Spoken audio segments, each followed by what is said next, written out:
Okay, I think we're back again.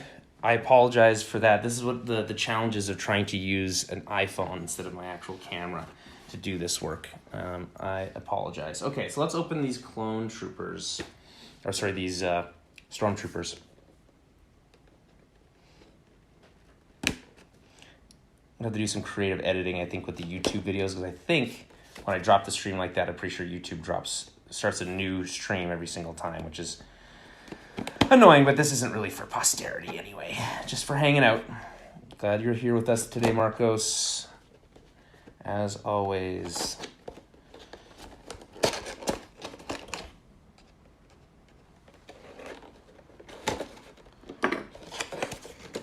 Okay.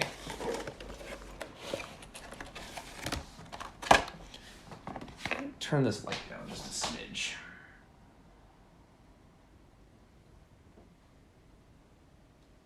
That's a little bit better. Okay.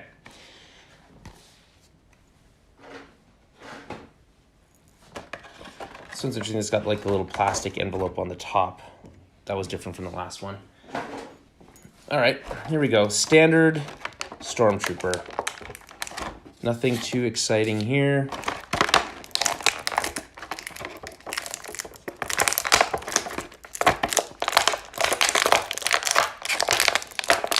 Yeah, I'm sure that sounds great on the street. There we go. Okay, let's get the blaster up while we're at it. Standard blaster.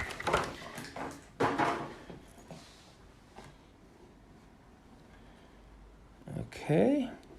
Okay, so let's take a look at this guy, because I think, for my money, is fairly just simple. I like that this is a little loose, kind of like this armor is just on. He's wearing it, not just a part of his physical being. That's nice. Obviously, a little bit more head articulation than the Sith Trooper, but couldn't get much worse than that Sith Trooper head articulation. So this is an improvement in my opinion. We've got this is all very standard stuff, right, guys? We're not reinventing the wheel here with this quote unquote Mandalorian Stormtrooper. I do like that the blue on the helmet, hard to tell that it's blue, but it is blue. All the little lines there, the little lines here, darker blue, I think, than the standard Stormtrooper. A little bit darker, but that's okay. It'll pass. Here's what we do with the Stormtrooper once we figure out his articulation situation. Give him his, I think it's a D-17, if I'm not mistaken, blaster. All right, let's see, get it in there. Get him upside down, stick it in his hand. These aren't the droids you're looking for. Okay. Get him to hold on to this puppy. This is my standard go-to pose, by the way, is the two-handed blaster hold.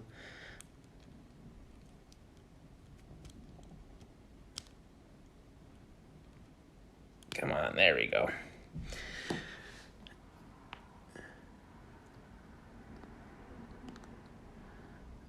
Okay, there we go.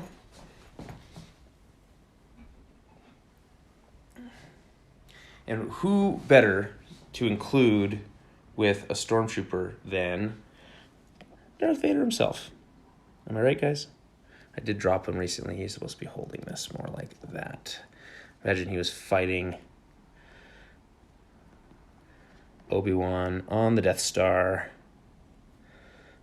The student has become the master.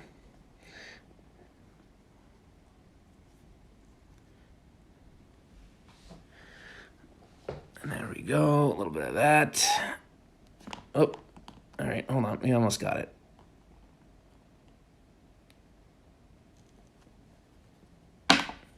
Apparently this is much harder than it looks, guys. I'm gonna be completely honest with you.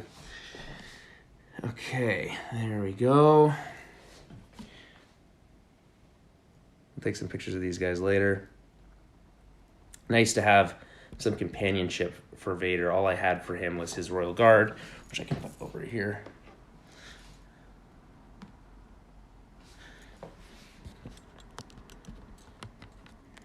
And his personal 501st attachment right there.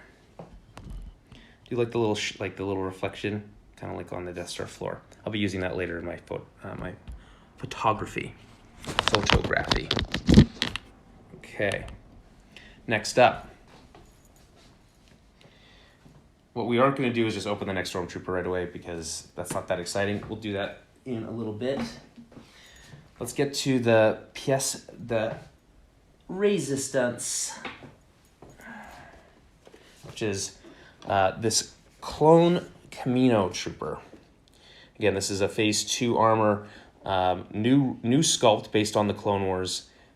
Very exciting, hard to come by with these things. This was available at the same time. I thought would be silly not a traditional B2 battle droid. You'll notice this is a heavy battle droid from Battlefront 2. Slight redesign, typically carries a heavy blaster. That's what you're going to see right here. But if you have a clone trooper, right, you got to have something for them to shoot. So that is the heavy battle droid. Let's open him up first, and we'll save the clone for last.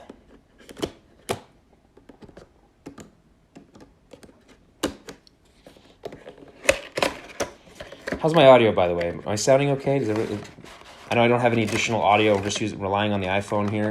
I did a little pre-test stuff with the audio. It seemed like it was okay. So hopefully that's still the case.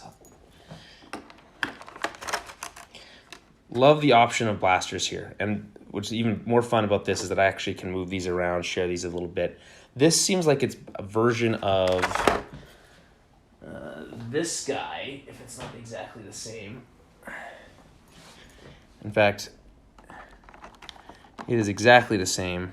This is supposed to be a First Order, heavy blaster. For some reason, it's going to get included. It was allowed to be used by the battle droids in Battlefront 2. Sounds good. Thanks, Marcos. Appreciate that. They could use this blaster in Battlefront 2. It is an unlockable in the support class. But weird to see it in the hands of a Clone Wars era character, even if it is a battle droid. So let's get him out of this. Roger, roger. There we go. There we go.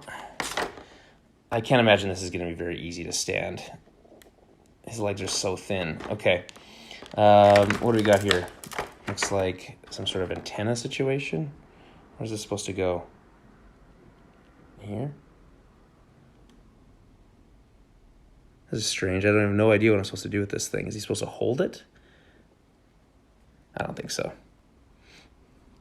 It looks like it's supposed to go in here.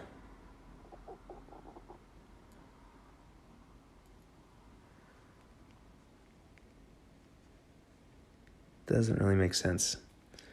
Huh, okay.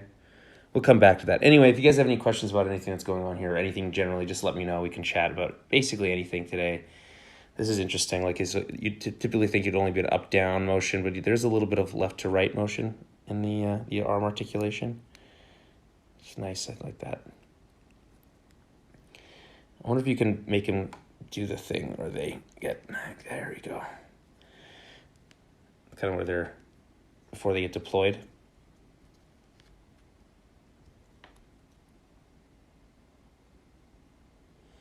Okay. Again, still confused with what I'm supposed to do with this antenna, but we'll come back to that. I'm going to open up this guy. We didn't read the other two back of the boxes. Let's read this back of this box. Let's see what happens. I did catch the season finale of The Boys, Marcos. I did. I think it's very subversive. I think it's a very... it cleans things up. It's very neat and tidy at the end of this season, minus obviously the one big twist, which I'm not going to reveal here in case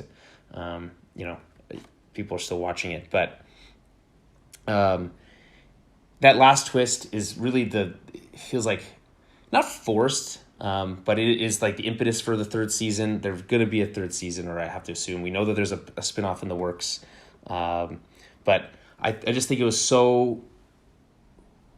It is so well paced. What a great episode. I think this whole season was basically spot on. You got to feel for Butcher. You really do. I might have, shed a tear or two for the poor guy. It's the introduction of his father in the previous episode felt a little weird, but I guess it kind of pays off in this episode, so I'm not too upset with it. All right, so this says Star Wars Battlefront 2 features heavy battle droids, modified B-1 battle droids armed with heavy blaster rifles and shield emitters to deflect most incoming enemy fire. Not very exciting. Let's see, what does the Stormtrooper one say? Stormtroopers are elite shock troopers, fanatically loyal to the Empire, impossible to sway from the Imperial cause. They wear imposing white armor, which offers a wide range of survival equipment.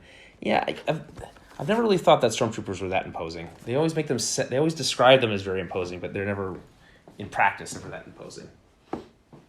Marcos, what did you think of the season finale? I presume you've also seen it?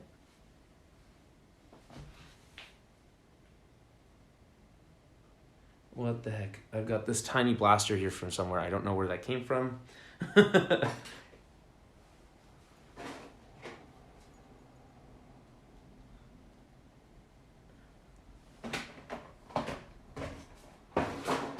Oh, I know.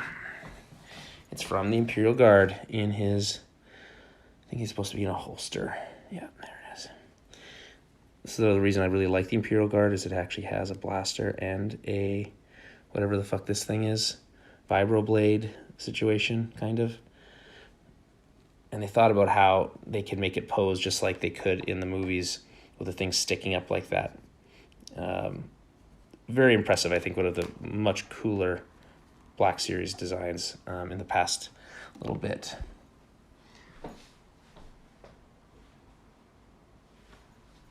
Yeah, the Stormfront. What happens with Stormfront is, I don't think you can leave a character like that around knowing what we know about them for very long. We probably could have wallowed in the reveal a little bit longer, right? It was really only like 2 episodes we got to kind of understand her true motivation, but ultimately it's a little. I mean, a superpowered Nazi is kind of like everyone's going to hate that person. We got to kind of, you got to tie that loose end somehow, that loose end up somehow.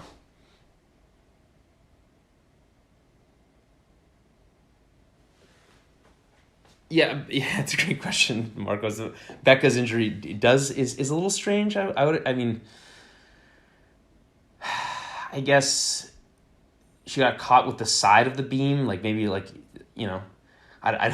don't know how to describe that. It's the side of the beam is the best way I can describe it. This is the standard blaster. Let's give this battle droid the standard blaster and see if I don't even know how they even hold shit. How the hell do you even hold this stuff?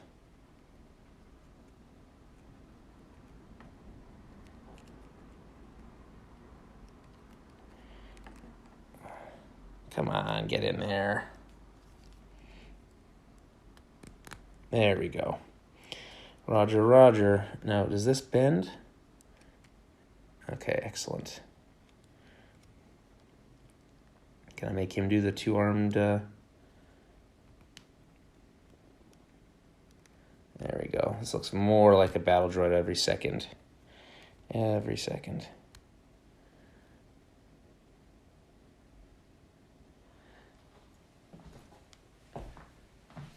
Ryan's laser hit Stormfront and she basically evaporates, but we're meant to assume it hit Becca and cut her like a knife.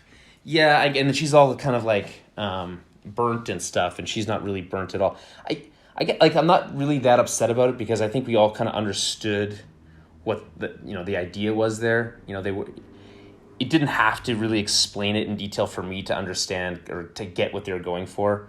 It felt a little bit shorthand, but I'm kind of okay with that. I kind of like when shows use kind of shorthand in a smart way. Maybe you disagree that you don't think it was done in a smart way, but I was totally okay with it. Okay, let's see, get a good closer look here. B2 battle droid.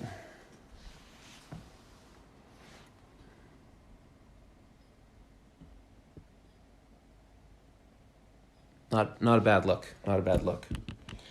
Okay, let's move on to the last one. Lots of fun little bits here. Extra little bits. Now, who's gonna deal with this battle droid threat? None other than, well, I guess Death Watch if you watch Mandalorian, but none other than the clone commandos, clone troopers. Come on. Okay, so not as easily articulated, but not surprising because it is a droid.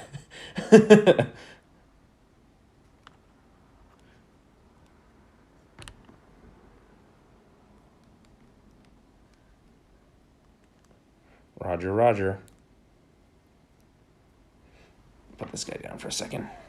All right.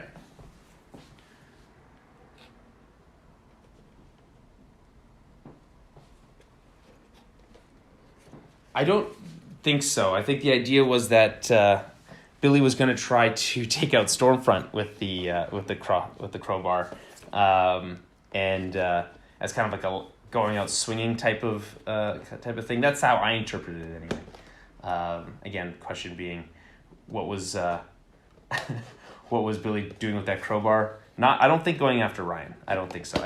We know he doesn't love Ryan in the same way. Obviously, Becca does, but I think he gains a lot of respect for him at the end of the season.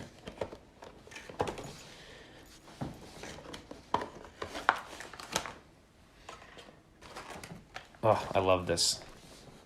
I absolutely love this. Let's remove this guy here.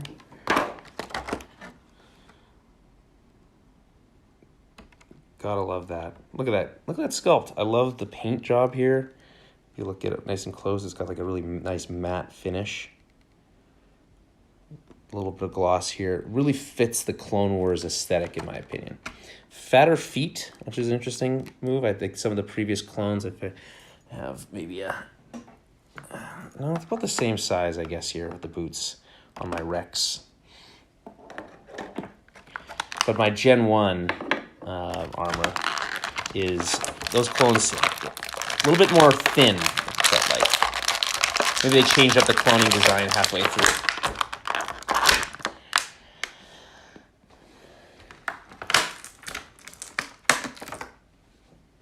So this is fun. I always like the nice, really big clone blaster. Always felt very impractical, just by this like sheer length of it. But a cool design nonetheless. And then obviously this is fun because it's a precursor to this guy. If you look, this has got a very similar carbine-esque look to it. This also does, and is designed to fill a similar role, but a little bit, obviously a little bit ahead of its time. I always think it's funny, these Black Series figures, the actual weapons themselves always have a little bit of a weird curve to them. This one's actually pretty straight, which is impressive. But this, you notice the barrel's a little bit funky on the end here. Hard to straighten them out sometimes. But yeah, I do like this design. I always like this. The DC something, I believe, is the name. Okay, shall we read the back of this box?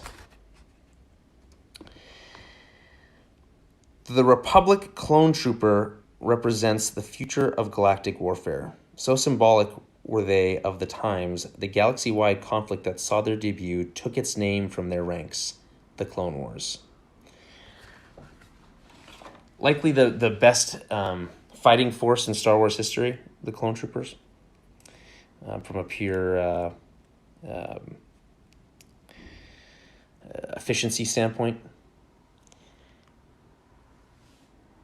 I like this, like the Camino cloning design in Arabesh on the side here. A little bit different than the typical cloning logo, but I'd have to look what this specifically means, but I just assume that this is Camino or a design related to Camino. Always loved the design when they were kind of first introduced in the back half of the series of Clone Wars. I just think it's a really clean look here with the gray. They could easily fit in with the final version of the Wolf Pack being also gray like this, but just just a really clean design. I like the lines, again, reminiscent of some of the lines that you'll see on the Stormtrooper that comes later. Again, obviously you're getting to see that the correlations between what the Gen 2 armor became and when they changed over to the Imperial look with the Stormtrooper, but you just can't beat the look of in my opinion, the look of the Gen 2 clone armor. I've been debating whether I should buy an actual like physical costume of Gen 2 armor. I've been thinking about it. Okay, so let's give him the big guy, because I don't think I have enough huge blasters like that in my arsenal. What the heck? Oh, this is interesting. This is like an extra piece here on the elbow. Usually it feels a little bit more attached, but I'm having a hard time turning this guy's arm.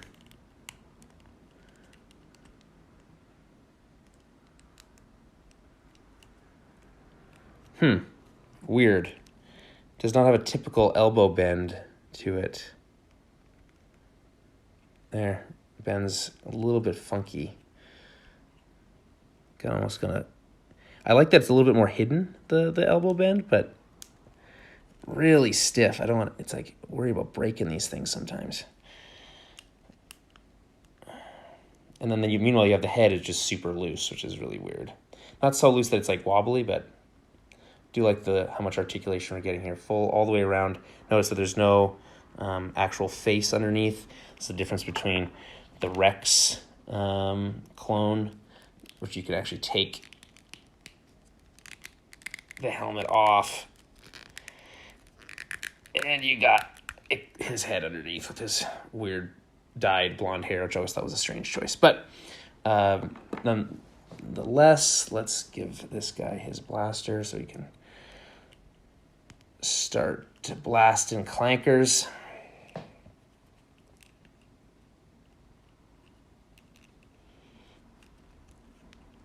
All right, here we go. This one's the problem with these massive blasters is they're really hard to make look normal, because you just don't have quite enough articulation. Like you want to put it up. You almost want him to be able to put it up against his shoulder, right? Like this, if it was a real weapon, but it just for some reason doesn't quite work.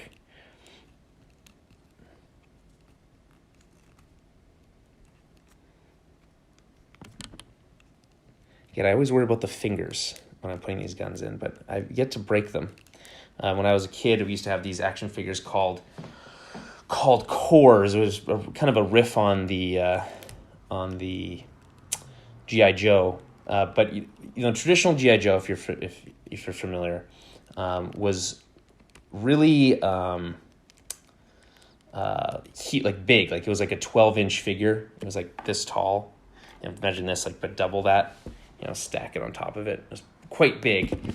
They did eventually come out with more kind of closer to the 6-inch, or a little bit shorter. I think this is a 6-inch figure, but the cores were all kind of like this tall, very articulated, had cool weapons, but their fingers broke off like nobody's business. I don't know if you guys had cores in the States. I'm sure they did.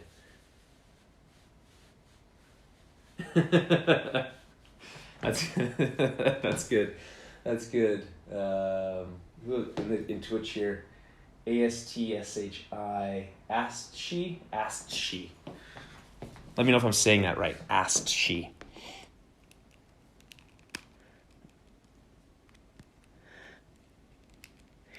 The question for the chat, and this is obviously not Star Wars related, but I did watch this last night. Is anyone watching the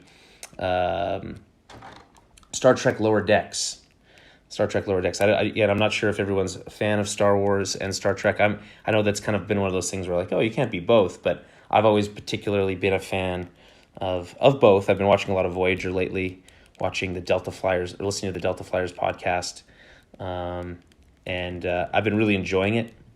Oh, there we go. That's the look we're looking. Oh, no, not quite. Damn it.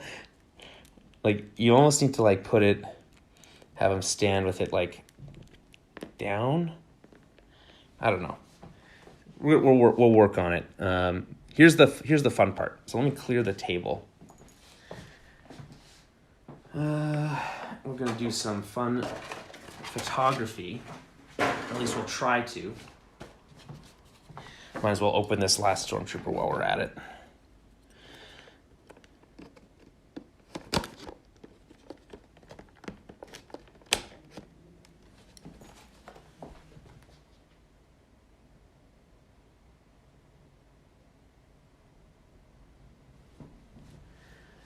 Well, I would recommend if you're gonna jump into Star Trek, the Next Generation is your best bet as a kind of an intro to Star Trek. If you really want more of the kind of flashy, more Star Warsian type approach, watch the JJ movies. I think some of them are pretty good. The first one, the 2007 one, is very good in my opinion, and Chris Pine does a great job as Kirk. But they're very different from the traditional Star Trek when you think about what Star Trek typically is about, being kind of, no war, no famine, everyone's happy, and we're just all about exploring the galaxy together. That's kind of what it's all about, and I think the Next Generation does the best job of that. Then you can kind of dive into other things, whether it's Voyager, Deep Space Nine at that time. Some of the movies, some of the Star Trek Next Generation movies are also quite good. Some of them are quite bad. So just be aware of that. But the new Star Trek, what they're doing on CBS All Access or Paramount Plus now, is interesting. I do think Discovery is a lot of fun, less traditional in its take, but I think still quite enjoyable. And Lower Decks, which pokes fun at Star Wars. It's a comedy, animated comedy, and rewards knowledge of the universe, and knowledge of Star Wars and Star Trek, the universe. But I think it does a really great job of giving you what Star Trek is all about, but in a much more fun and a kind of approachable, poking fun out of itself kind of way. Highly recommend it.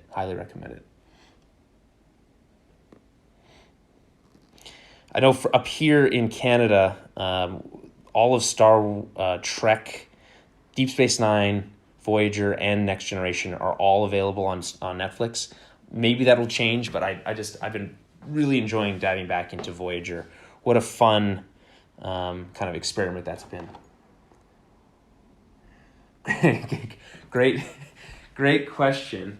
Asked she, again, I don't know if I'm saying that right, asks, how much did all these figures cost? Well, I don't know exactly because some of them it's been a while since I bought, this Rex, for instance, it's been a while. But just the new ones I bought, so these two Stormtroopers, let me kind of display them in a more fun way here. These two Stormtroopers, this B2 heavy battle droid, and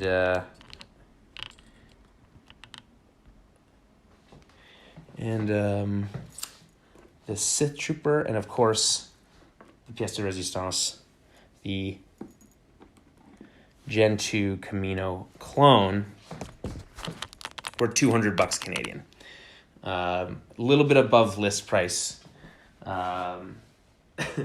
Little bit above list. No, I mean, I'm happy to tell you, I spent a lot of money on these things, but I think they're just like a really good quality, and I'd be happy to pass these on to like a niece or nephew at some point, down the line, if I could get them into. I don't have any nieces or nephews, but if I ever did get them into Star Wars, I would happily let them play with these, despite that I'm sure they definitely break in a child's hands. First, if you're just trying to get into Star Wars for the first time, I would recommend starting with something like Rogue One or A New Hope, something in that original trilogy time frame. Rogue One might be a little bit easier to get into because it is a new movie. Feels modern, whereas New Hope can feel very dated. But if you go from Rogue One right into New Hope, I think that's quite an enjoyable first two movie experiences, and then you can kind of take it from there. Empire Strikes Back is a great sequel, one of the best sequels of all time, and then After that, you can kind of play around with it if you want. You go back to the prequels, or they also feel a little bit dated, and then the new stuff, which I think, although definitely feels modern, not as it doesn't feel as thought through. Minus, of course, The Last Jedi, which I think is a masterpiece. It's a very, very, very good movie. A lot of people disagree. A lot of people disagree, but I think it's by far the best of the sequel trilogy.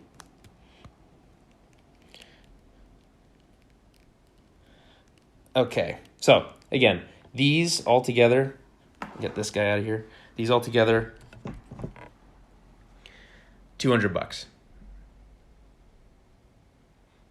I don't know if that seems like a lot or not much. I don't know, but I have been thinking about buying an $800 arcade machine, stand-up arcade machine. So I guess everything's relative.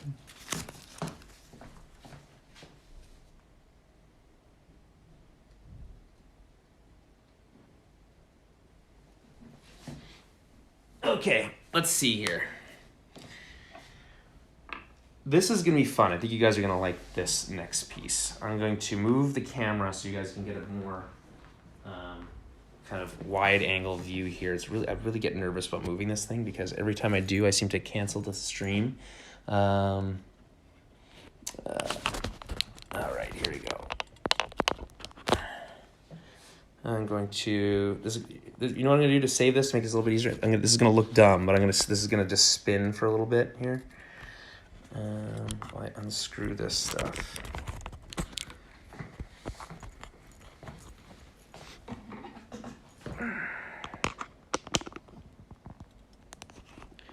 You're right. You're absolutely right. It is still a lot of money. And yeah, I mean, I think we all agree that some people spend money on dumb stuff. Everyone's different in what they can afford and what they can't afford. I'm lucky that I can afford some of this stuff, and I can kind of splurge on what most would argue a dumb purchase. But if it brings you joy, let me do this stream with you guys, which I've been enjoying quite a bit, and never be ashamed to like the things you like. That's what I always say. I actually do say that a lot. Yeah, just to give you guys a little bit of background on what I'm doing here. This is kind of a jerry-rigged stream setup that I am using my cell phone to do. I'm going to plug my phone in a second because I am worried that it's using a lot of battery. But basically, what I am doing here is attaching the base piece of my tripod to the phone holder. It's the phone holder. It goes like this. Get a little behind the scenes action here. And again, it's really tricky to get this in without accidentally canceling the stream, but let's see if I can do it. Here we go. There we go. And we're going to put this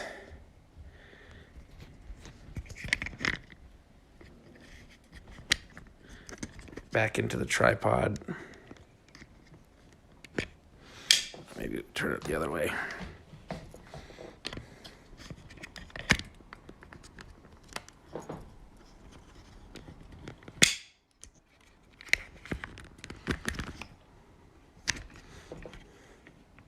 Oh, no, I actually did want it the other way. There we go.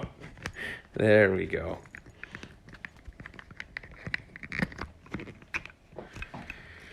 Okay, so you guys can see the whole table here. So we're going to do something fun. I haven't done this in a while, not since I think last Christmas.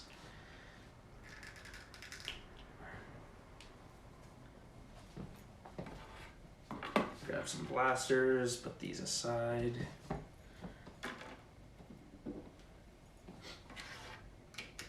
Move some of these down underneath the table. This is a bit of an experiment because I haven't done this here yet.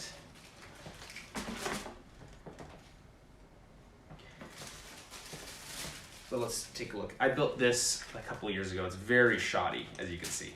It's a homemade light box that I made.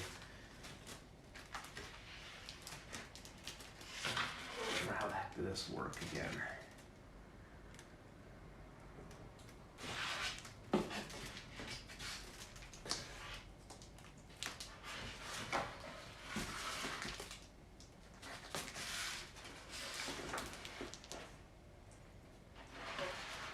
I think this was the idea. I think. I'm struggling to remember how I set this up before.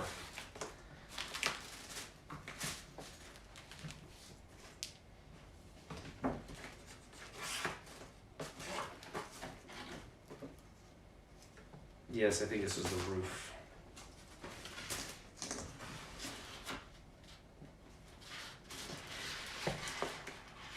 The idea being that you stick this in here. So, whoop, this table's not really designed for it. Let's see what I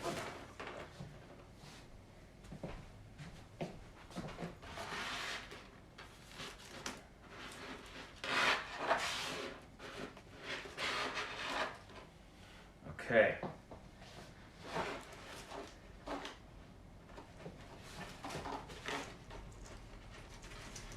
This does look like a cardboard box, correct? But that's because it's supposed to, because it is. The goal here, or at least it was, and I might have to just bite the bullet and buy just an actual little mini light box.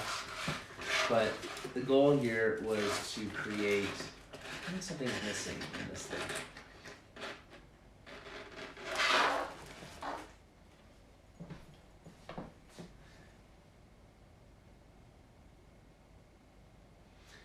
Question from Marcos being, if I'm getting a run-of-the-mill 4K smart TV for the bedroom, Samsung and LG run around the same. I always tell this to anybody who's looking to buy a TV. I'll even put it so you guys can actually see my TV while I'm having this conversation with you guys. Anybody who's getting a smart TV, a 4K panel of any kind, if you're deciding between a couple things. There's a couple things you really need to think about. There's about the operating system and the panel itself. Most panels are for almost every brand. I think there's only 2 major manufacturers of actual 4K OLED displays. And that's actually true for LCD as well. LG makes most of them. I think Sony buys them off of them. I think there's one other group. Sony doesn't make their own. Let's put it that way. LG makes the panels. You're going to get a really great panel. The one caveat to that is that I don't love their LG operating system. It does mostly everything else you can do with every other smart display. The only small thing is it doesn't have a lot of great voice command functionality in terms of hookups into like Alexa or Google Home, that kind of stuff. Small little thing, but I would recommend going with an LG display. This is an LG C7, I believe. Great display. OLED is the way to go in my opinion. LG would be my if you're going between a Samsung and an LG, that would be my recommendation.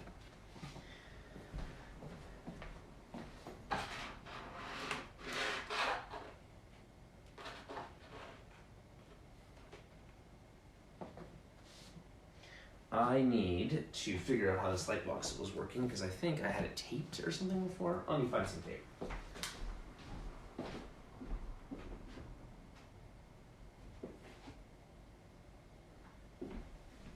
Of course, there's no tape up here. All good. The idea here is I want to do some nice photography with these.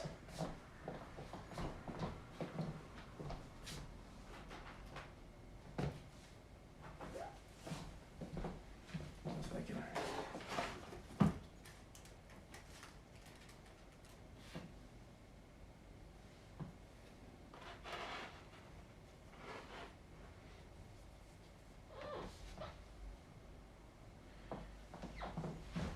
Okay.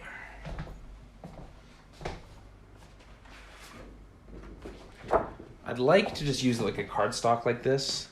Problem is, I don't have a great way of kind of setting it up without it just falling over. I could probably try to use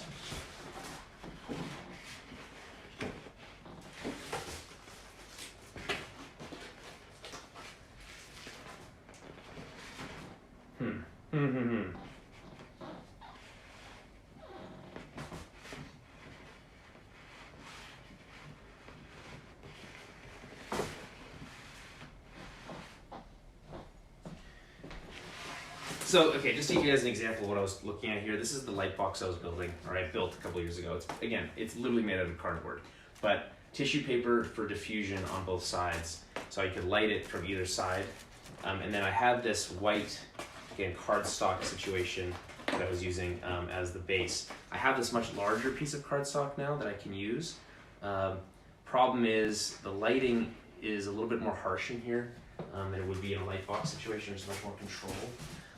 But I can work with that if I can just figure out a little bit of tape or heavy books. Because what you really want is to create like this look, right?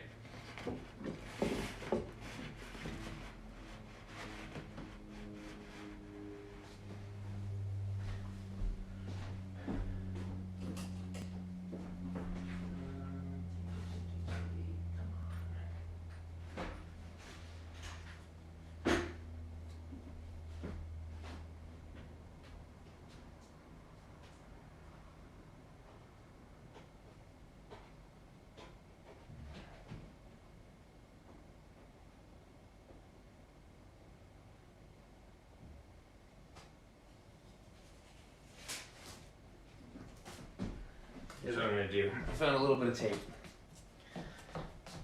And take this down here. Should put it decently in place.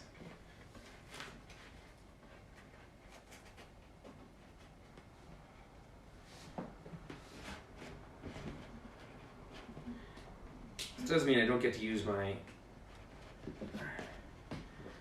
gorilla stand as an actual tripod for my camera, but this should do in a pinch.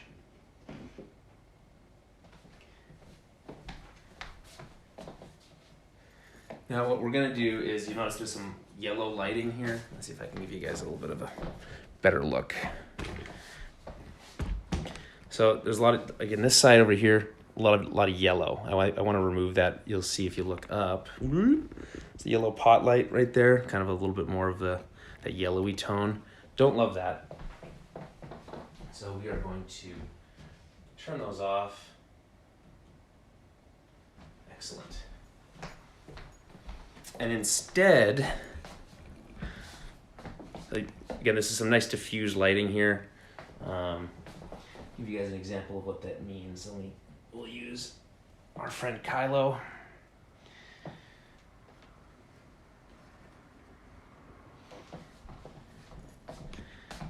So this is more diffused, I guess. I would like to do a little bit more diffusion, but it is diffused. But watch when I remove my diffuser.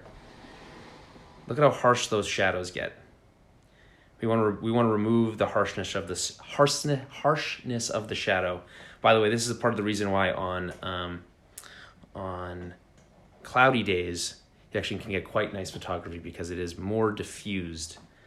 The sun itself has been diffused, and the whole sky becomes your light instead of just the one big orb in the sky.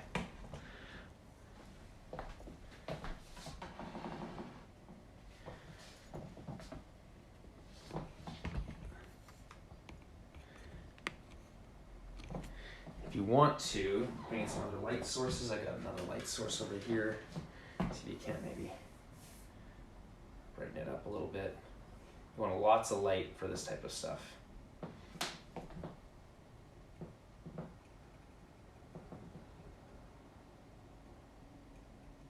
There we go. So if you want to diffuse it even more, so I've got this tissue paper. It's hard to use an example because I could put it in front of this. That's even more diffused. See that? But I need more tape for that.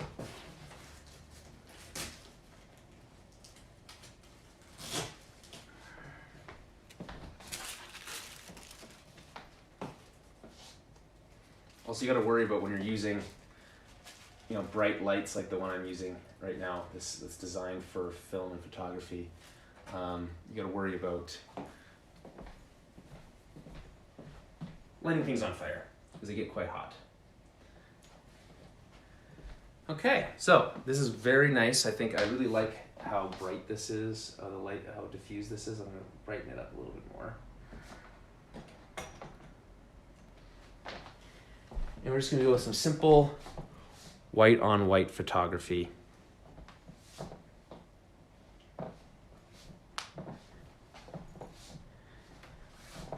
Bust out the camera here.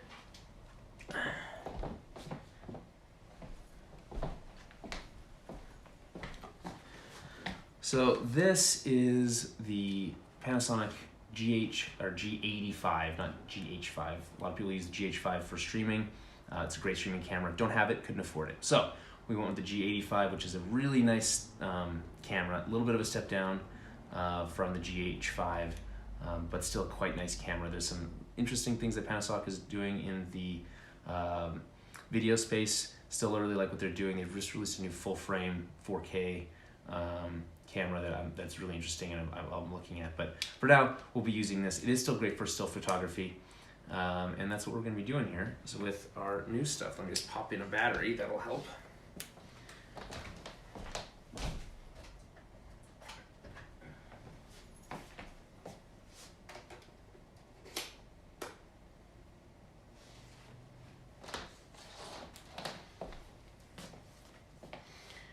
Okay.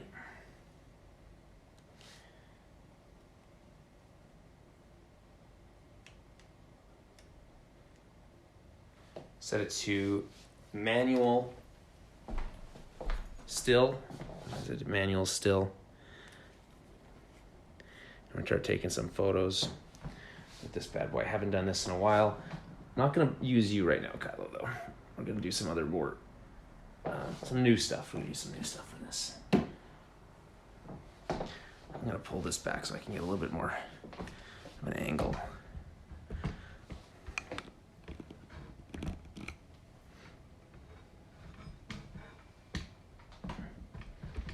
Okay. Thank you to everyone who's still with us here.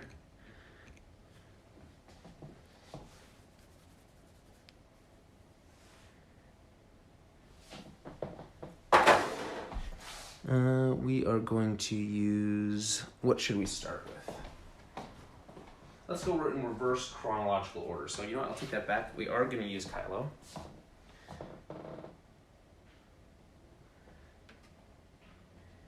In my Force Awakens pose. Always been a big fan of that one. And we're going to have our Sith Trooper standing. I should have thought about this where I put this thing.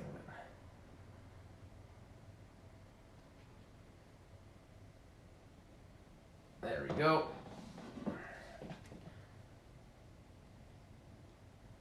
I'm using a manual focus lens here. I might switch it out to my regular, the kit lens that came with this bad boy.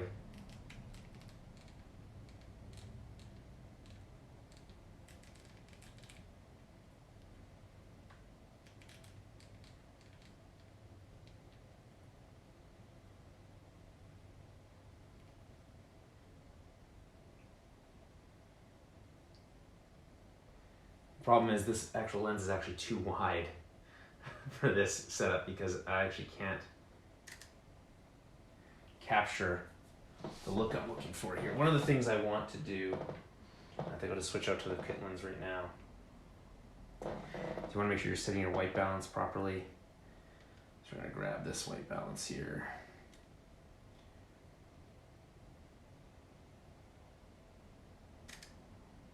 Much better.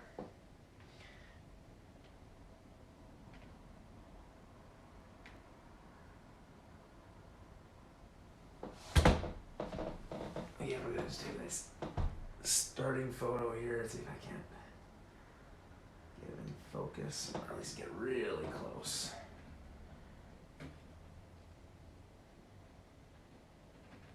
The problem with this is that even at its closest, it's still too far. I want a little bit more of an interesting look, so I am going to switch to the different lens. for now.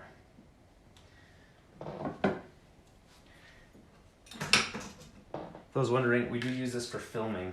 That's a great film lens, the Rokinon, I think it's 12 millimeter.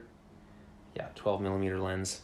Quite nice, but very wide for what we're doing here. Capturing all the sides of you can tell just sticking on the white.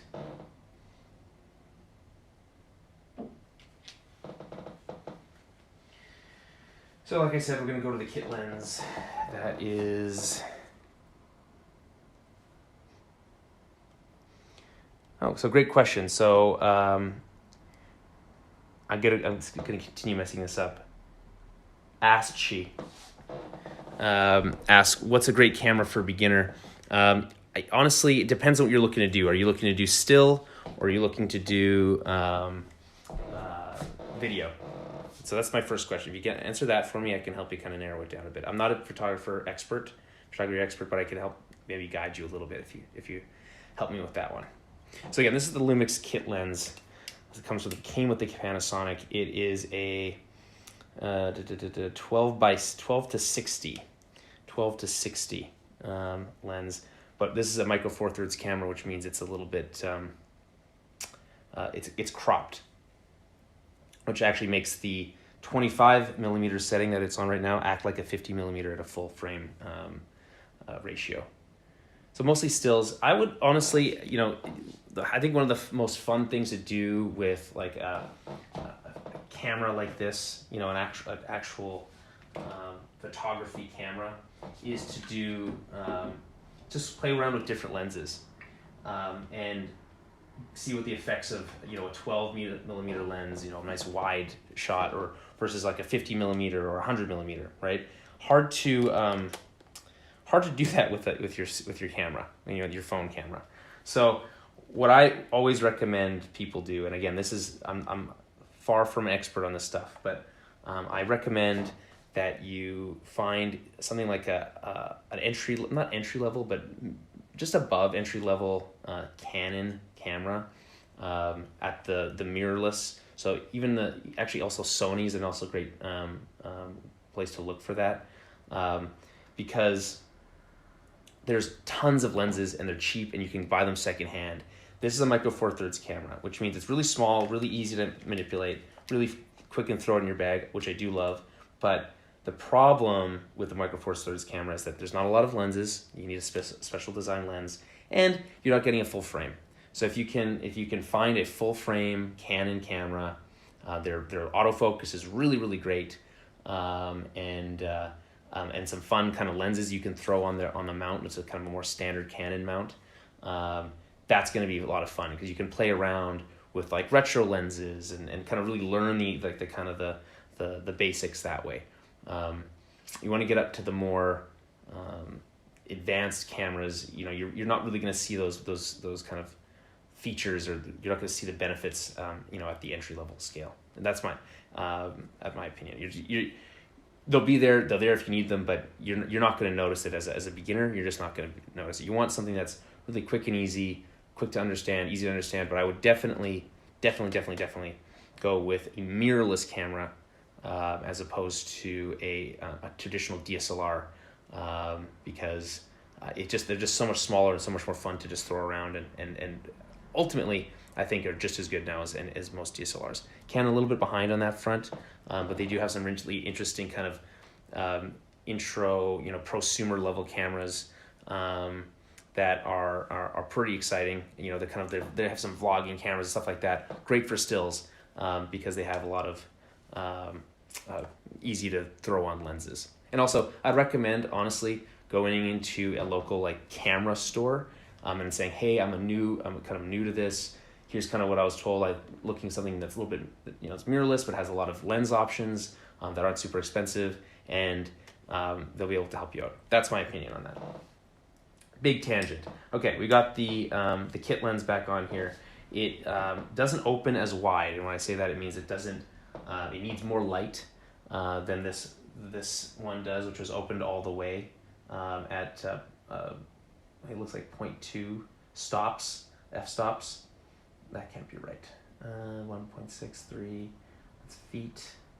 Where are my 2.0, I think, is the lowest f-stop it can go, which is, it's still better than this, which I think even if I open this one all the way up, when it's still can only get down to 3.5 stops, which is pretty wide, but not, when you're looking for that really nice, like, soft image, you want something that can open up really, really wide and be really let in a lot of light.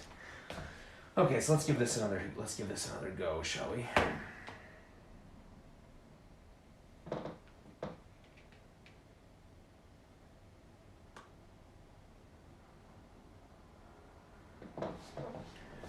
Okay.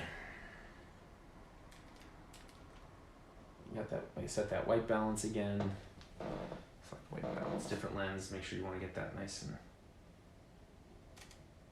good. This is not bright enough. This is just not, in my opinion, bright enough. I got my camera my light all the way up. Let's see if I get a little bit closer.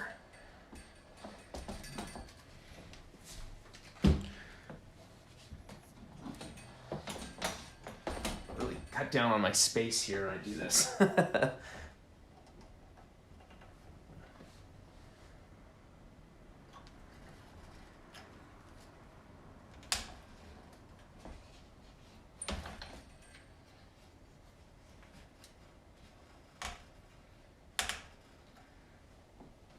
There we go.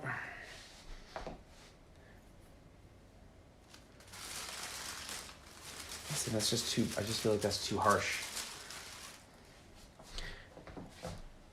See if we can't get a little bit more light going here.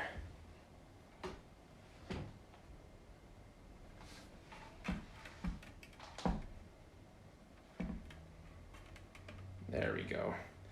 So what I did a bit of a fill light move here, which is brought in light from this side to kind of crush some of the shadows. So if I take this light away, you'll see there's a lot more shadows come in on the back there. I can kind of crush that shadow a little bit with a fill light on this side, just a smidge.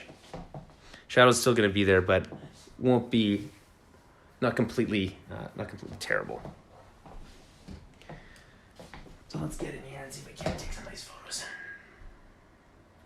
Yes, that's what we're looking for.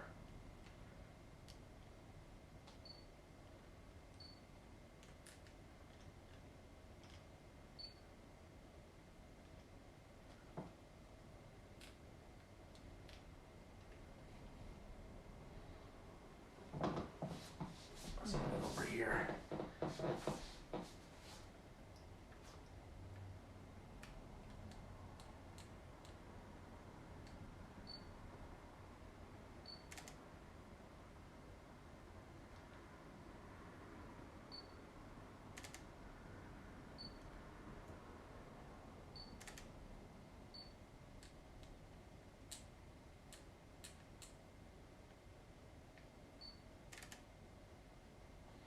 Let's see, maybe we'll bump up the ISO a little bit here.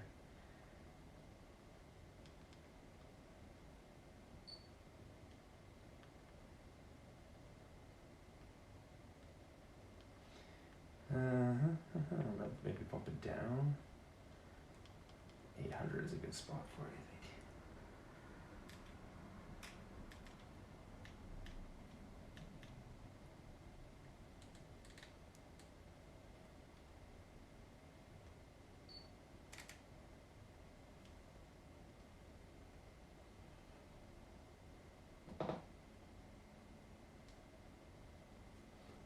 See, I don't love shooting the non-armored characters because I just don't think they look as believable in still.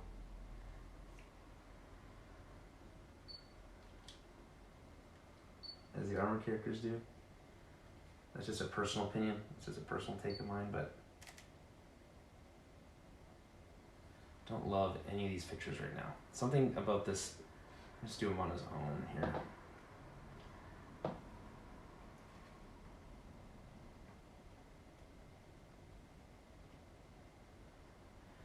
Yeah, thanks, Ashley. Yeah, I am going to post these photos. I'll put them on our Instagram, which I've been trying to do more of lately.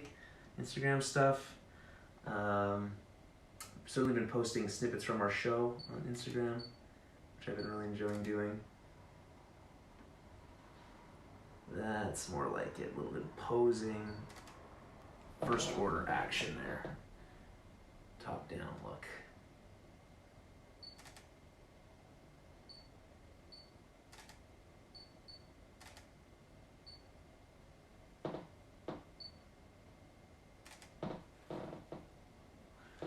Okay, let's do something a little bit more interesting. Let's move this guy out and put someone else who's a little bit more interesting in. In fact, actually, if you go to our Instagram right now, you can find all the photos I did like this similarly. They should be in the feed somewhere for some of my previous ones, which I had some pretty fun time doing back, I think, 2 Christmases ago.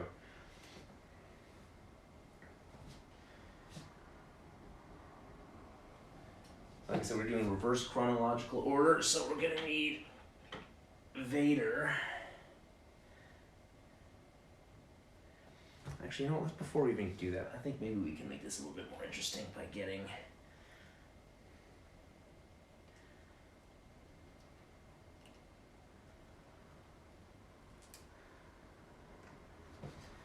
give me a blaster. I want a blaster, a nice big guy like this.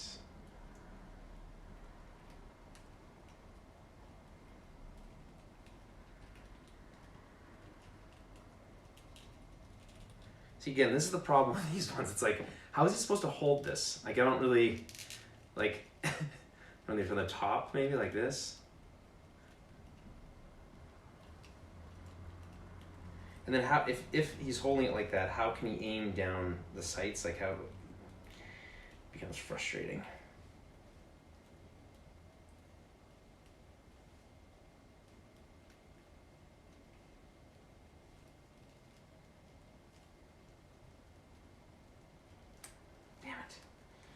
See, look at this guy's hand. You tell me. Look at this. How am I supposed to fit anything inside of that little claw?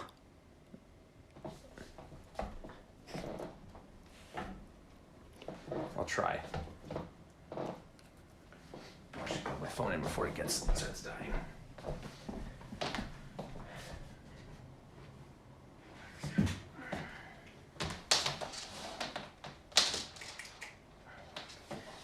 So I'll give you guys a little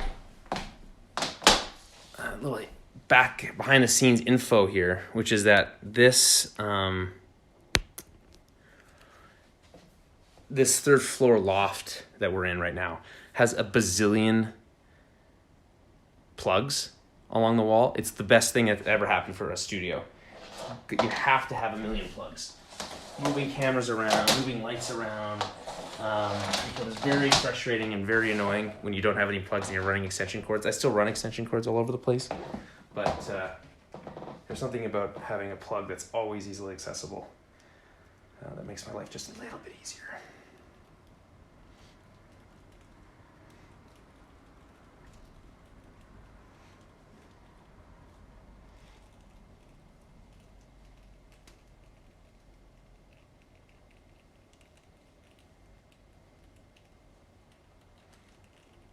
Come on, get in there.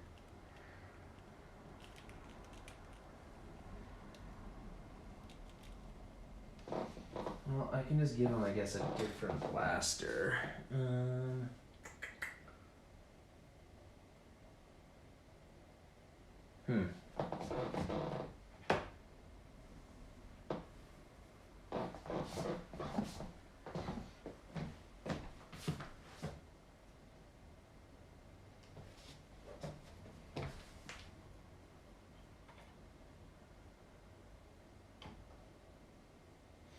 Well, screw it.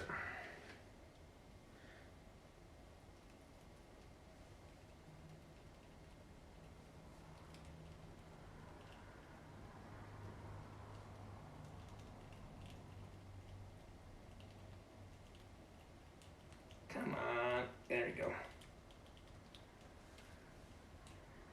Nope.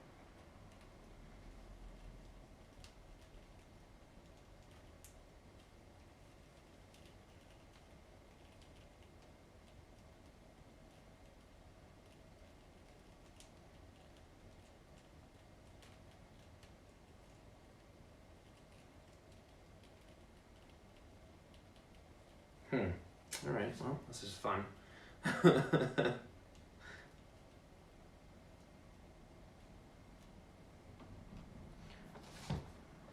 I'll give him this one. Maybe no one will notice. It's not correct from a chronological standpoint. This gun would be long, outdated.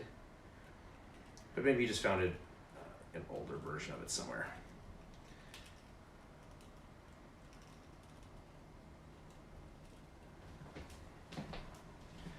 What we're going to do is we're going to pose this guy so that he looks like he's receiving orders from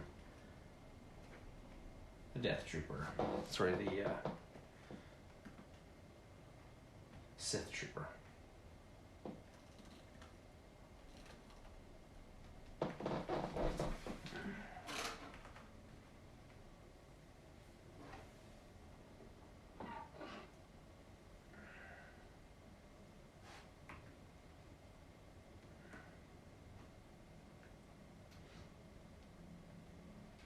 Right away, sir.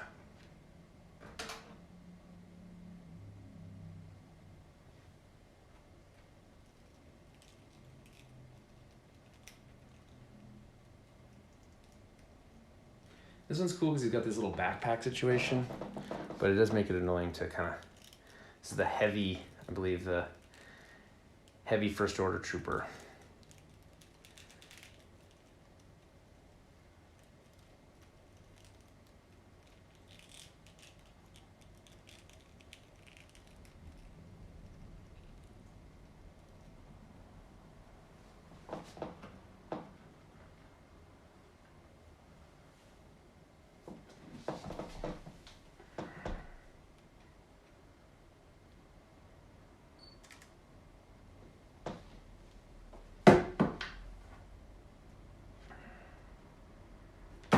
Whoop. Damn it.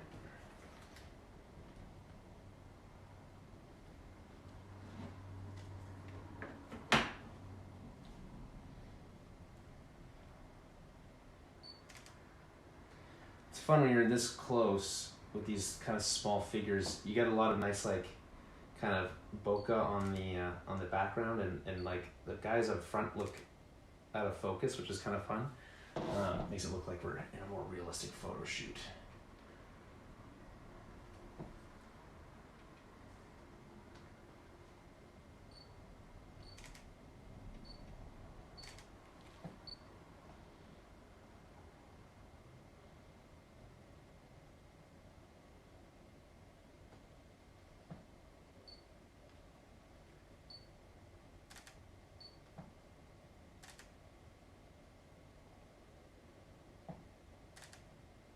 There we go.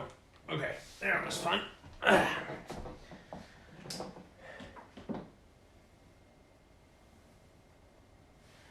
Next, we are going to do some Darth Vader.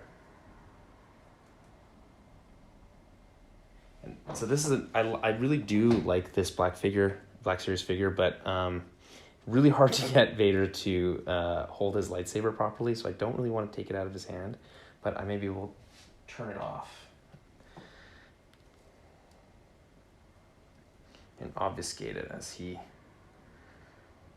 chokes somebody, I presume. I guess, is this supposed to be, I guess, his choking motion?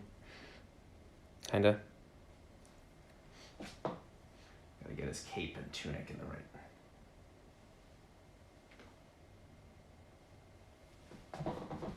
He's gonna be displeased with one of his stormtroopers.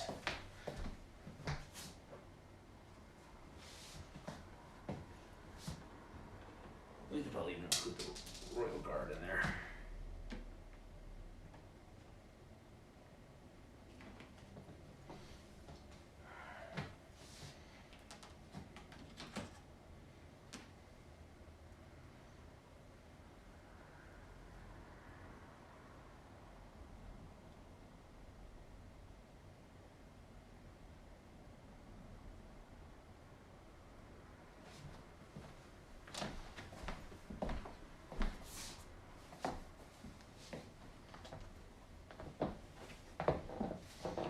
Okay, so Vader and his royal guard.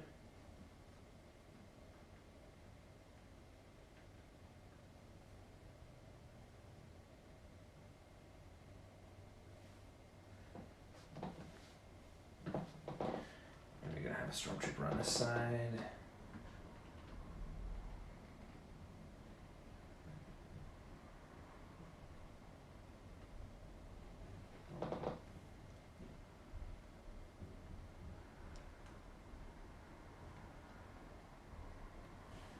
Go.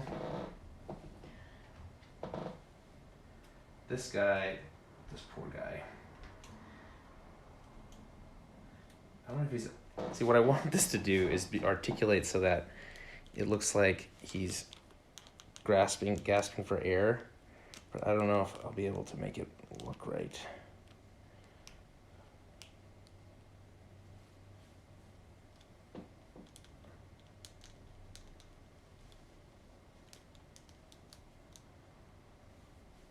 Yeah, there we go.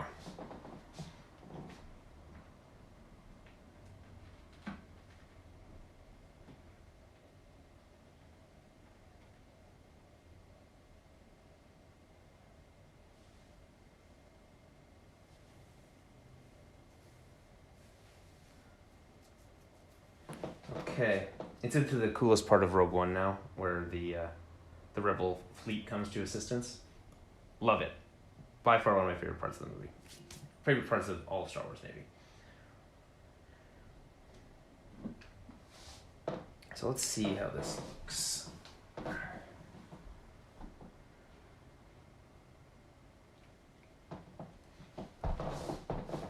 might need to.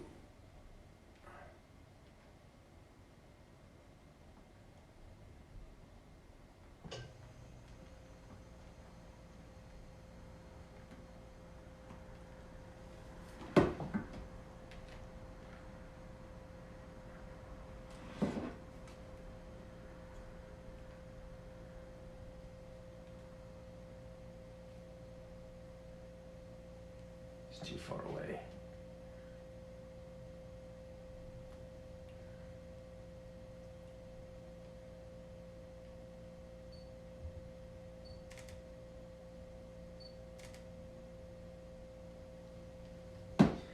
Almost need to approach it from the other side.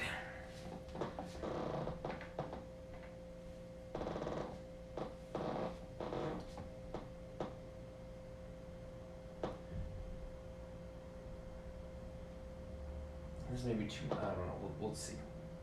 I think we want grander gesture from Vader. Perfect.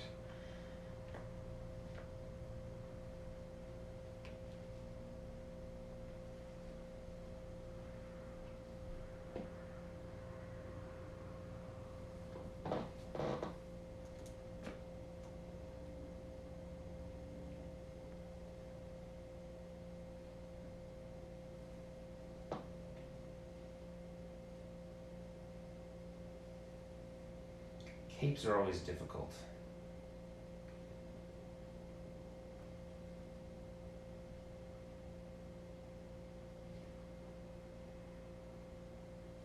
So now it looks like he's just pointing.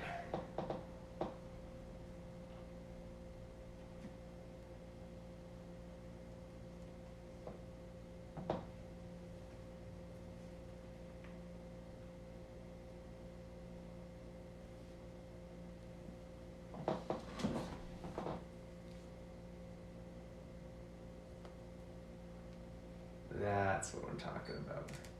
Yes.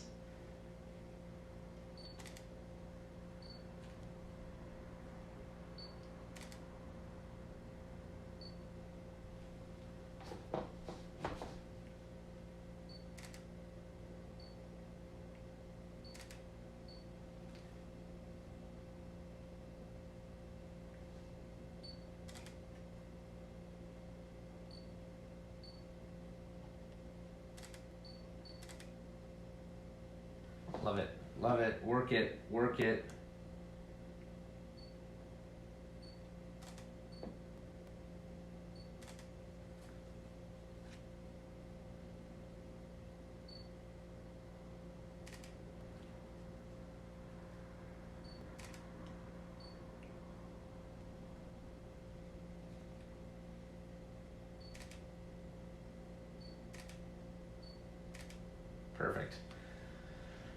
Okay.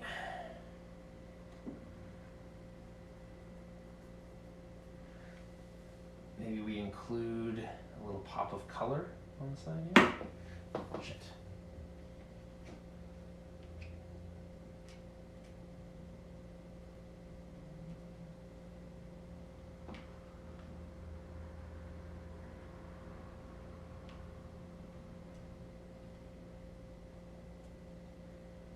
Reminding you to buy some stands for these things. It would make my okay. Hey, thanks for She. Thanks for talking in for popping in. It's 3 a.m. is late for you. I appreciate that. I hope you subscribe and we'll talk again soon. I hope. Take care.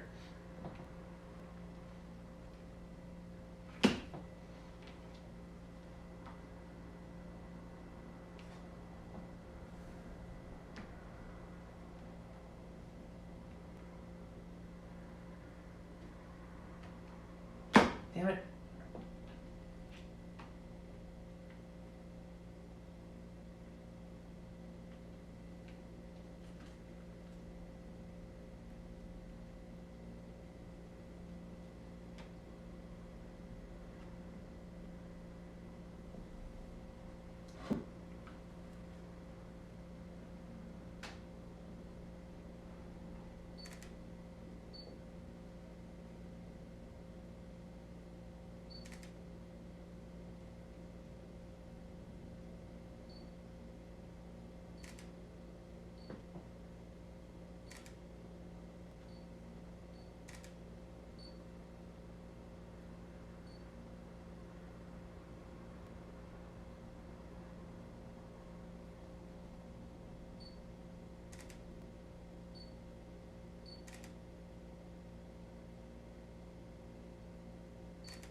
Okay.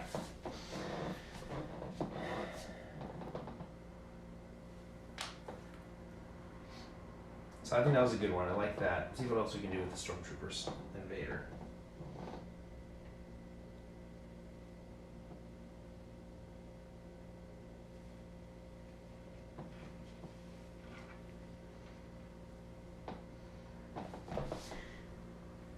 Wouldn't mind picking up this guy. See what we can do. Maybe a Death Trooper.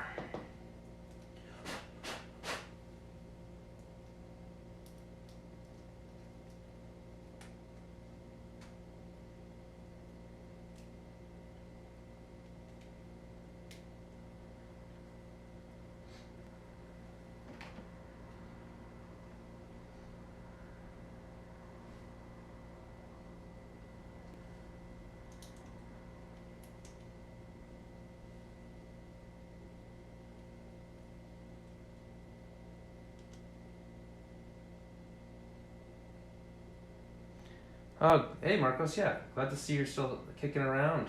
Yeah, you're missing the most exciting part, obviously what I'm, if you're just on audio, well, I play with my action figures and take pictures of them. But that's okay, you're gonna see the pictures later.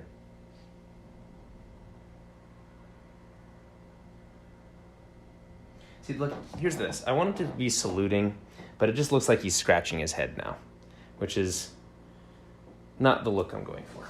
So let's maybe do something more action-oriented.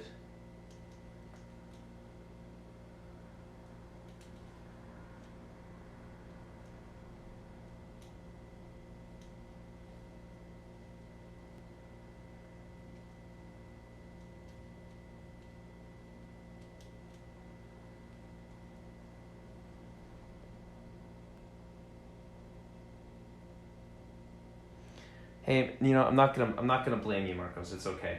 We just appreciate you being here. Really, that's all. I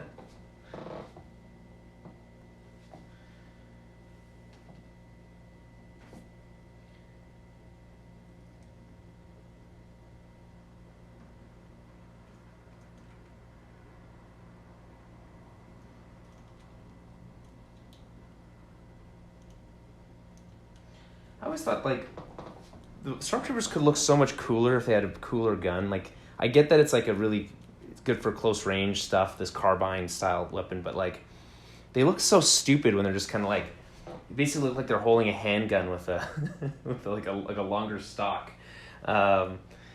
Especially in the original trilogy, they do a better job in like Rogue One, for instance, making them look a little bit more imposing. But I just think it's very, it's endearing, I think, for the franchise. But I always thought it was kind of funny.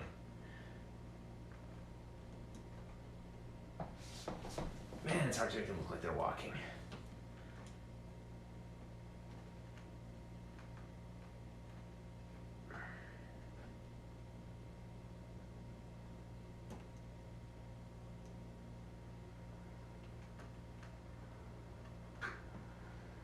This is why you need stands, people.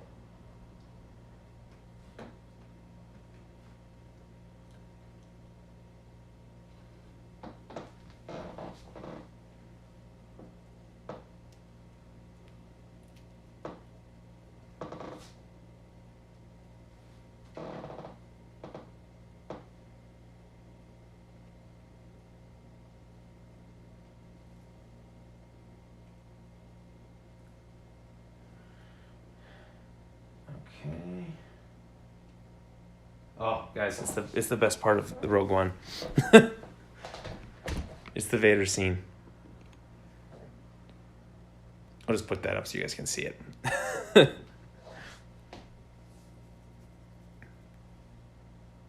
Speaking of Vader, I'll just put him up right next to that.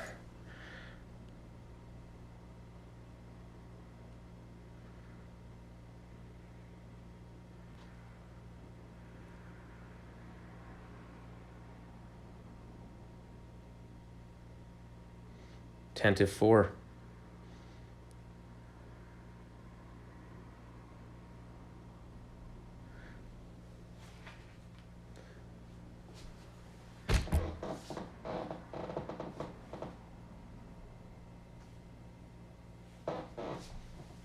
Okay, let's see here.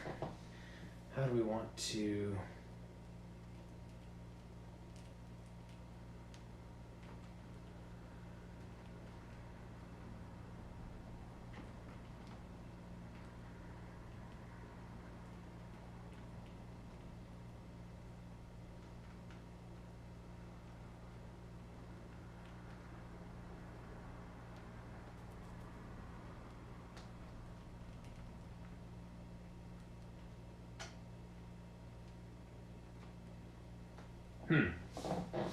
This is always hard. Their hands don't do enough to make them look interesting. And you don't know, what do you do with the second hand? What do you do with the second part of his, like his other arm?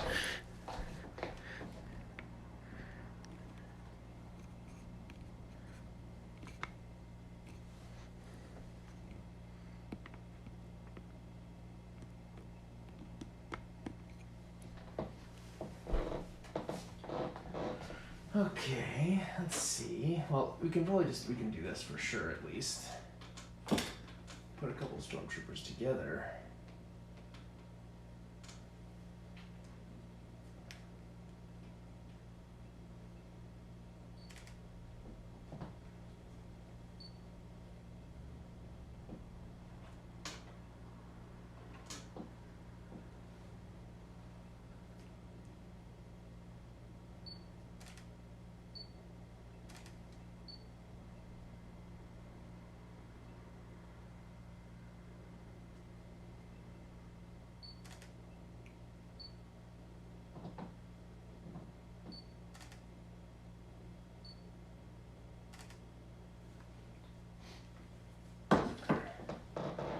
Doesn't make sense if only one of them is pointing their gun, I suppose.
Okay, let's try this one.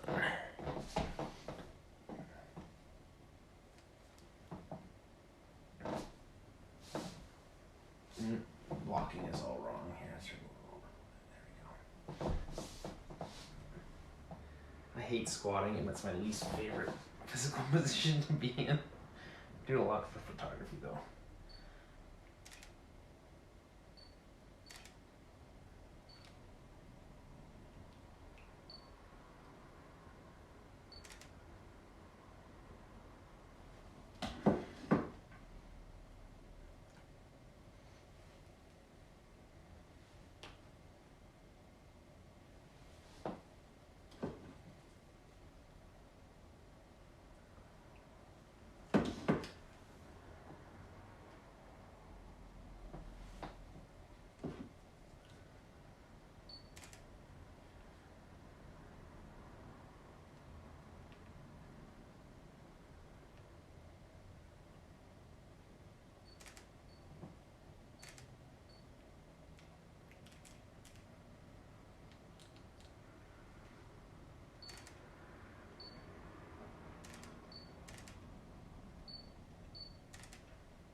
I like that. That's good. I like that stuff. Okay.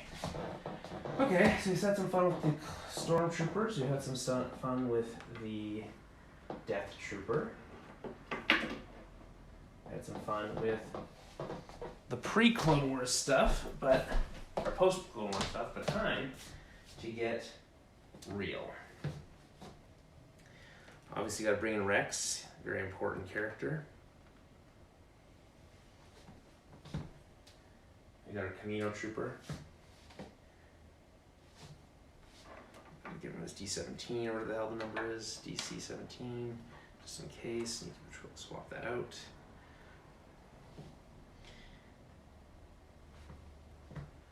And then for funsies, we've got, of course, our battle droid.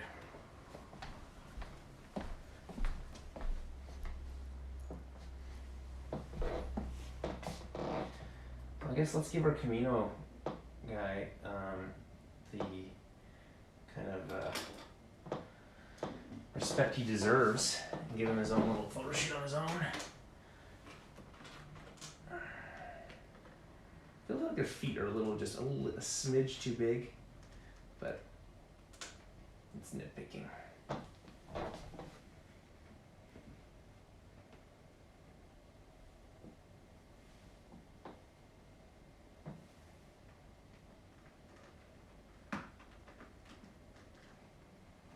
Man, this guy is stiff compared to the stormtroopers. His knee barely bends. There we go.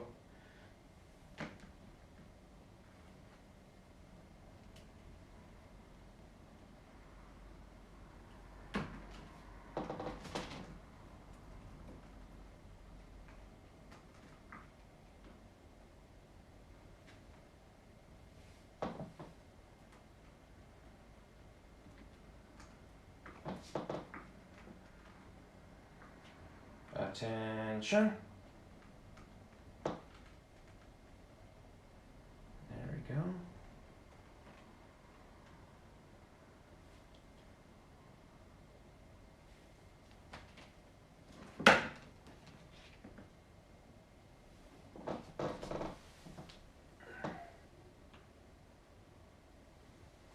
Would have been fun to get 2 of these, to be honest.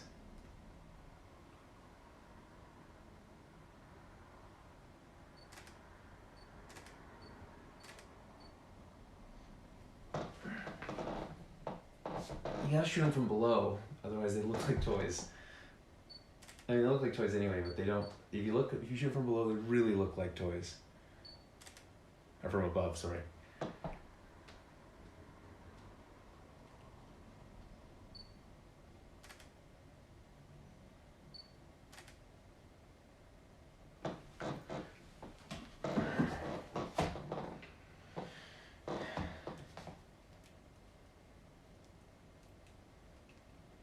See if I can make this guy in a kneeling position.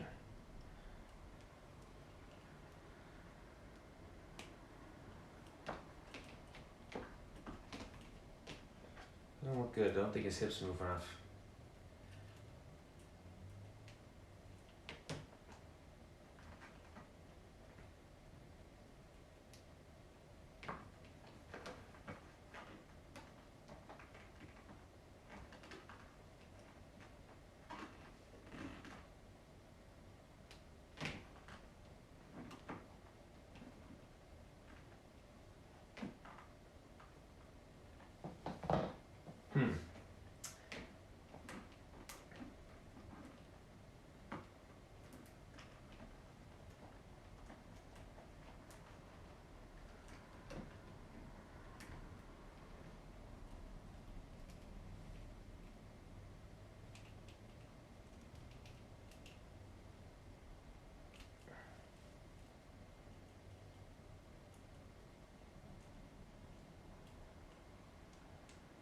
Man, his arms just don't move quite right.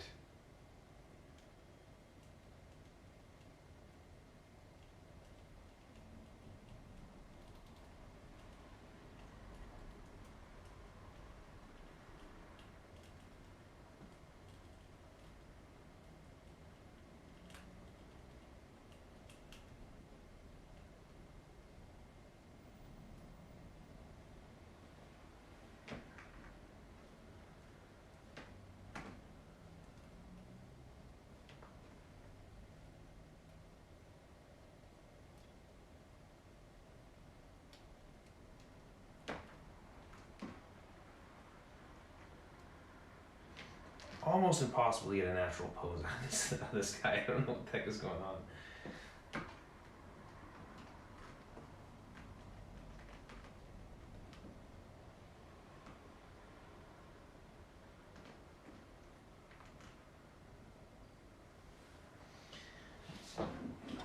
Fight for the Republic.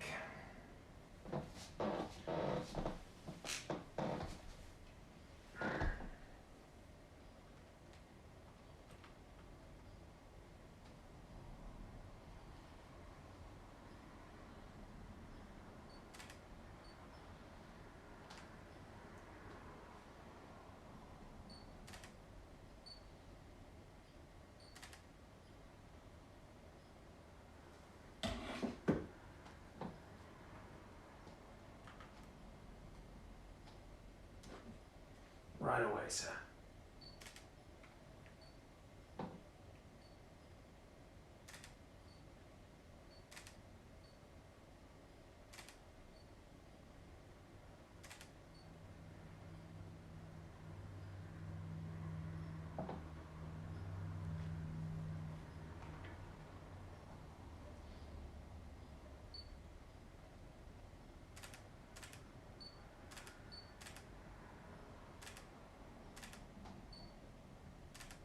Nice. Okay. Let's include Rex in this.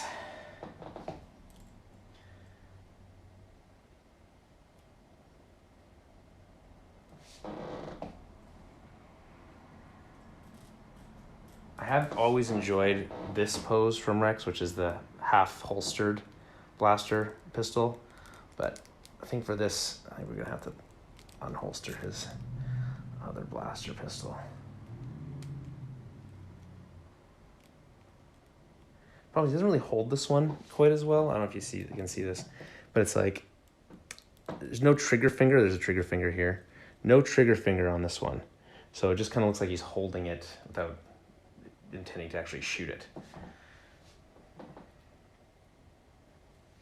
That'll go in last.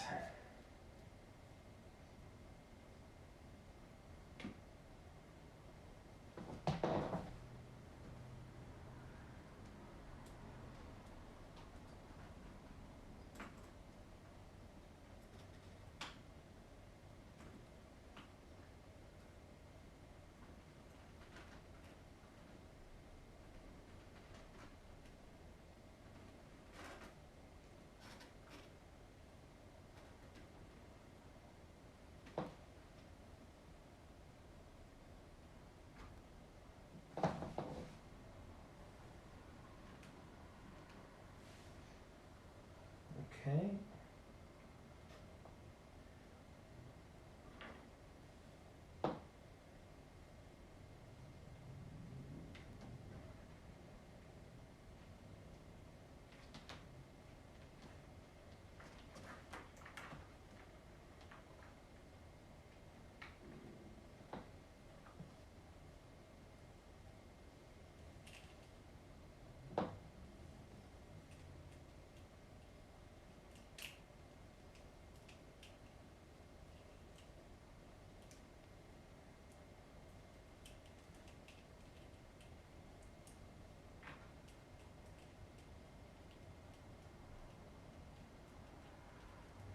This time, I think I'm going to have trouble hold it from the top.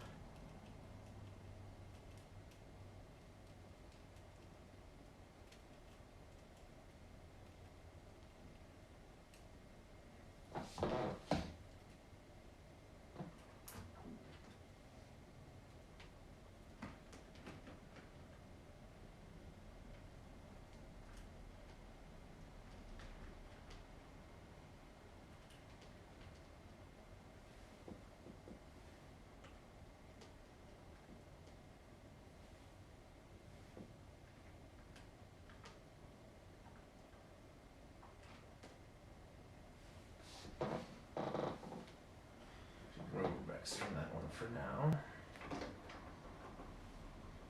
Digging this pose.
Love it.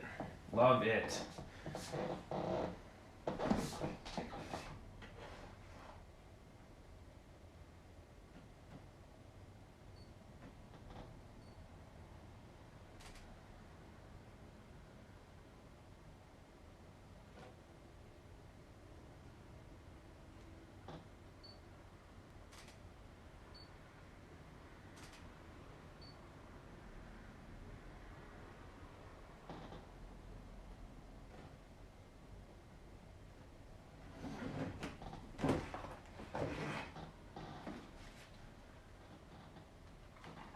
Damn it.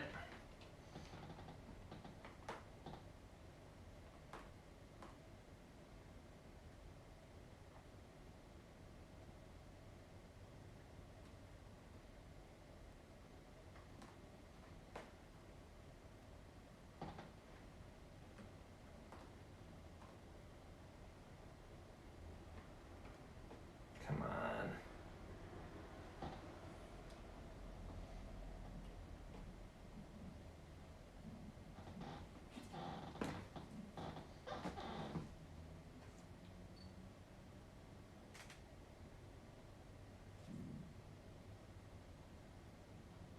If only I was good at special effects.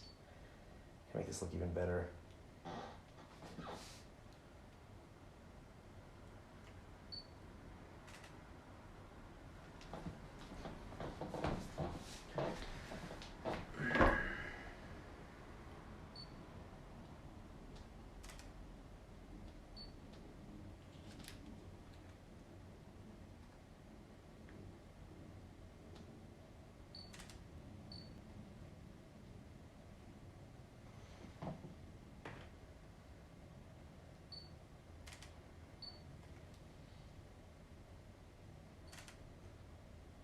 Oh, what was I doing like this the whole time? That's much better. Portrait. I was in landscape the whole time.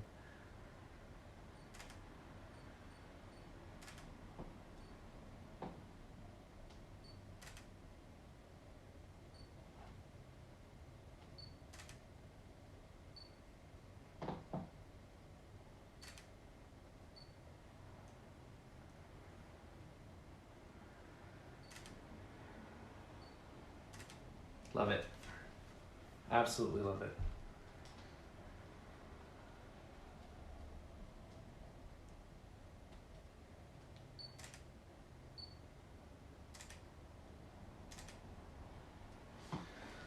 Okay. Well, that's basically all of my action figures now.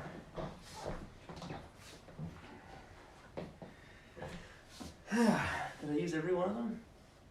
Almost. I don't think I used Kylo. Well, that was fun. I'm gonna be honest, I had a great time doing that.